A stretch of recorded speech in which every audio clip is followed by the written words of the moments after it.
Si vous pensez qu'un ETF réplique la performance du marché, il y a peut-être un malentendu. Prenons un cas concret. Vous achetez un ETF S&P 500. Dans votre tête, vous vous dites « j'ai acheté le marché action américain ». Nvidia, Microsoft, Amazon, vous les avez toutes. Sauf qu'aux États-Unis, il y a 6000 actions cotées en bourse. Or, votre ETF S&P 500, lui, n'en détient que 500, soit à peine 8% des actions cotées outre-Atlantique. Ce n'est pas un problème si ces 500 actions ont une performance équivalente à celle du reste du marché. Mais est-ce vraiment le cas? En Europe, c'est exactement la même logique. Un ETF CAC 40 investit dans 40 actions. Or, il y en a près de 800 cotées en bourse dans l'Hexagone.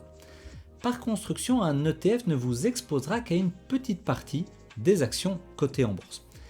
Alors voici la question qui change tout. Et si la performance des actions hors indice était supérieure à celle des actions dans l'indice? Aujourd'hui, avec des données américaines et françaises, on va comparer la performance des grands indices boursiers à la performance des marchés. Et à la fin, vous saurez si cette différence est substantielle ou théorique.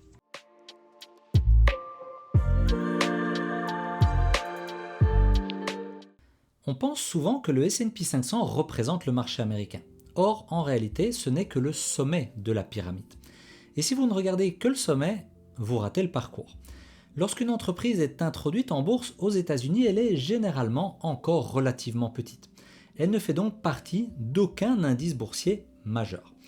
Mais si elle se développe, si ses résultats séduisent et si les cours grimpent, elle peut espérer intégrer un premier indice, le S&P Small Cap 600.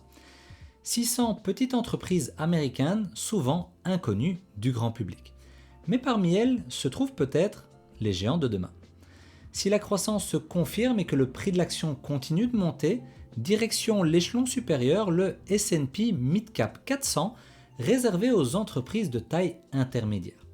Et enfin, après des années de croissance et de hausse du prix de l'action, une poignée de sociétés atteindront le sommet, le S&P 500, le club très fermé des grandes capitalisations boursières américaines. Autrement dit, une entreprise cotée ne reste pas figée dans un indice, elle circule, elle passe d'un indice à l'autre selon sa croissance ou sa décroissance. Et ça, un ETF S&P 500 ne vous le montre pas. Parce qu'un indice, c'est une photo, alors que le marché, c'est un film. Ce fonctionnement n'est d'ailleurs pas spécifique aux États-Unis. En France, on retrouve exactement la même dynamique. En bas, le CAC Small, qui regroupe les petites capitalisations françaises. Au milieu, le CAC Mid 60 avec toutes les valeurs intermédiaires. Et tout en haut, le CAC 40. Ici aussi, les sociétés passent d'un indice à l'autre au fil de l'évolution de leurs valeurs. Aucun de ces indices ne représente à lui seul le marché français des actions. Maintenant, j'aimerais vous montrer à quoi ressemble concrètement ce passage d'un indice à l'autre avec deux exemples concrets. Vous allez voir d'où ces actions sont parties et où elles ont créé leur performance et ce que vous manquez si vous ne regardez que l'indice final.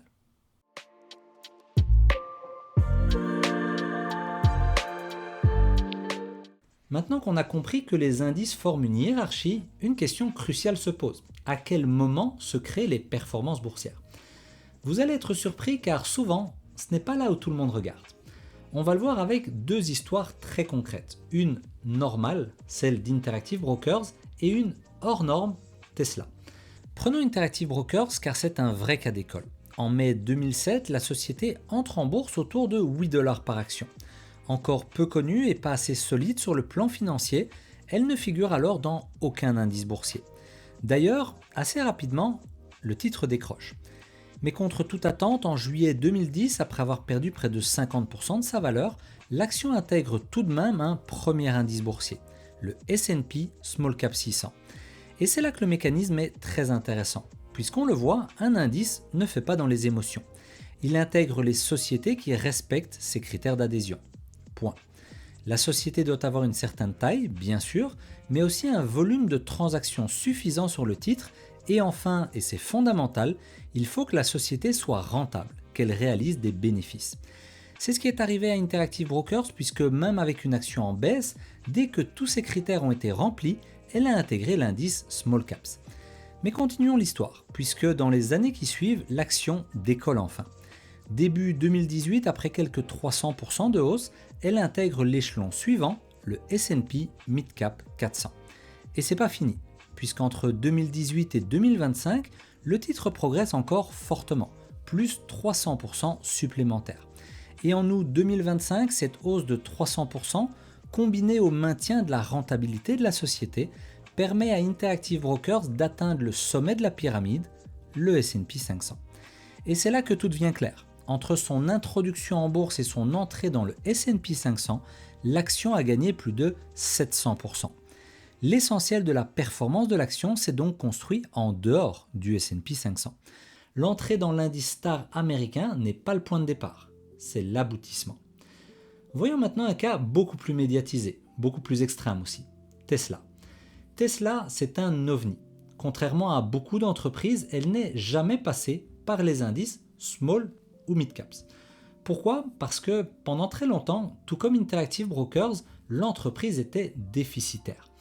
Et tant qu'une société ne respecte pas certains critères financiers, elle n'intègre aucun indice, quelle que soit sa taille ou son potentiel. Mais fin 2020, tout change. Tesla devient enfin rentable.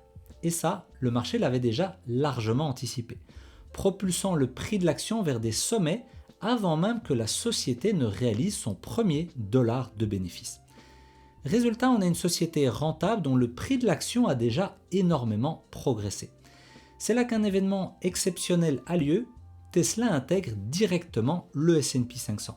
Sans transition, sans escale, c'est un cas rarissime. Les investisseurs se ruent sur le titre et l'excitation est à son maximum.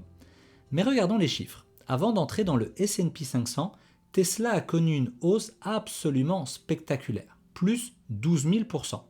L'essentiel de la performance de l'action a donc eu lieu, ici aussi, avant son intégration au S&P 500. Et depuis, un parcours beaucoup plus chaotique, de fortes hausses, de fortes baisses et une volatilité extrême. Mais surtout, et c'est là le point clé, alors qu'elle avait cartonné avant son entrée dans l'indice, depuis 2020, l'action Tesla fait moins bien que le S&P 500. Donc le message est clair, même dans un cas aussi hors norme que Tesla, ce n'est pas l'entrée dans l'indice qui crée la performance.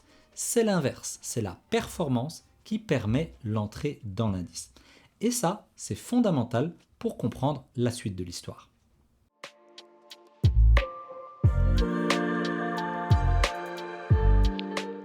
Que ce soit avec le parcours régulier d'Interactive Brokers ou l'explosion fulgurante de Tesla, on a pu observer la même mécanique. La performance boursière se crée souvent avant l'entrée dans les grands indices. Et ça pose une question importante. Si c'est vrai, alors que valent des affirmations comme celle-ci ? Les ETF ont un pouvoir auto-nettoyant. Dans un indice, si une entreprise est en déclin, elle est automatiquement retirée et remplacée par une nouvelle société en croissance, jugée plus prometteuse. En résumé, avec les ETF, vous aurez un portefeuille composé des plus belles actions, sans avoir à vous poser de questions, sans arbitrage à effectuer. Le problème, c'est que ce qu'on a vu jusqu'ici raconte une toute autre histoire. Oui, on peut dire que les ETF sont auto-nettoyants, car il y a des entrées et des sorties qui sont le reflet des performances récentes de ces actions. Mais ça ne garantit nullement une performance particulière, ni le fait que votre portefeuille serait composé des meilleures actions. Puisqu'on l'a vu, une bonne partie de la performance de ces actions est déjà derrière elles. Autre croyance tenace, on pense souvent qu'entrer dans le S&P 500 fait monter le prix d'une action. Parce qu'entrer au S&P 500 donne une visibilité à la société. Mais aussi parce que les dizaines de milliards de dollars investis dans les ETF qui répliquent l'indice se retrouvent dans l'obligation d'acheter cette action pour l'intégrer à leur portefeuille. Mécaniquement, ça doit être bénéfique à l'action. Alors, 2 chercheurs de la Harvard Business School ont voulu tester ça. Ils ont publié une étude de Disappearing Index Effect. Leur conclusion est contre-intuitive. Entrer ou sortir du S&P 500 n'a aucun effet sur le prix d'une action. La performance anormale observée sur le prix d'une action qui est ajoutée au S&P 500 a chuté de plus 7,4% dans les années 90 à seulement plus 0,3% sur la décennie écoulée. Idem pour les sorties de l'indice qui entraînaient de larges performances anormales négatives durant les années 90, mais de seulement 0,10% entre 2010 et 2020. Entrer ou sortir d'un grand indice boursier n'est plus un événement créateur ou destructeur de performance. C'est un événement objectivement neutre.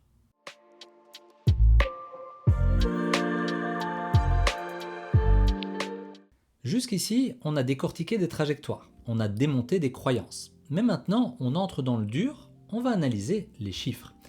Commençons par les États-Unis avec un indice qui reprend l'ensemble des actions investissables disponibles sur le marché. C'est l'indice CRSP US Total Market. Il inclut les grandes capitalisations, les moyennes, les petites et même ce qu'on appelle les micro-caps. Bref, c'est quasiment tout le marché US. En face, on a le S&P 500 qui se limite aux 500 plus grandes entreprises, soit 8% des actions cotées aux États-Unis. Cet indice rassemble pourtant près de 80% de la capitalisation boursière américaine. Le S&P 500 en termes de capitalisation boursière, c'est le marché américain. En termes de nombre d'actions, pas du tout. Et quand on compare les performances de ces deux indices sur plus de 60 ans, le résultat est surprenant. Les performances annualisées sont quasiment identiques. 10,48% pour le marché pris dans son ensemble, 10,45% pour le S&P 500. La volatilité est également très proche et même légèrement inférieure sur le S&P 500.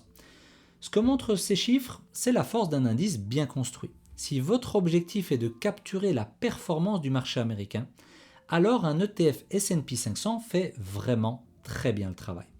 Si par contre on découpe les performances par décennie, les différences se marquent légèrement. Mais le S&P 500 colle encore de très près à la performance du marché. Mais attention, ça ne veut pas dire que tout se passe dans le S&P 500. Il y a des phases.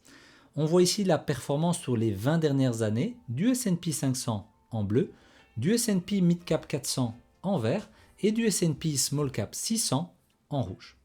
Et on voit bien que sur le long terme, les trois indices évoluent de manière très corrélée.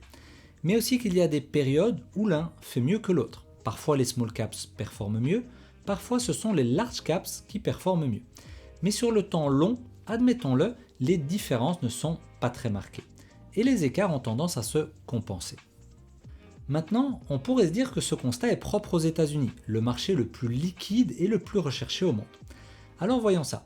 En France, vous avez d'un côté le CAC 40, les 40 plus grandes entreprises françaises, de l'autre l'indice CAC All Tradable qui inclut l'ensemble des actions françaises réellement liquides et cotées en bourse en France. Sur des périodes courtes de 3 ou 5 ans, les performances peuvent diverger. Par exemple, sur les 5 dernières années, le CAC 40 a généré 12,83% de performance annuelle. C'est remarquable mais nettement inférieur aux 17,9% générés par le CAC All Tradable. Ça ne veut pourtant pas dire qu'un indice est meilleur que l'autre. À court terme, les cycles sectoriels, la taille d'entreprise ou le contexte économique peuvent favoriser un indice plutôt qu'un autre. Sur le long terme, par contre, les performances annualisées sont ici aussi très proches. Sur 35 ans, c'est 8,9% par an pour le CAC 40 contre 8,46% par an pour le marché français pris dans son ensemble. Donc en France aussi, un indice partiel comme le CAC 40 capte l'essentiel de la performance du marché. On peut maintenant conclure en une phrase, un ETF est une approximation imparfaite mais diablement efficace pour s'exposer au marché actions. Sur le long terme, les grands indices nationaux captent presque à la perfection la performance du marché avec un niveau de volatilité comparable. Ça illustre à la perfection pourquoi l'investissement indiciel fonctionne si bien et pourquoi il est devenu si populaire. Parce qu'il vous permet de capter ce qui compte à faible frais. Si cette vidéo vous a aidé à prendre du recul, abonnez-vous pour ne rien rater puisque je vais continuer à décortiquer l'investissement sans recette magique et sans promesses irréalistes.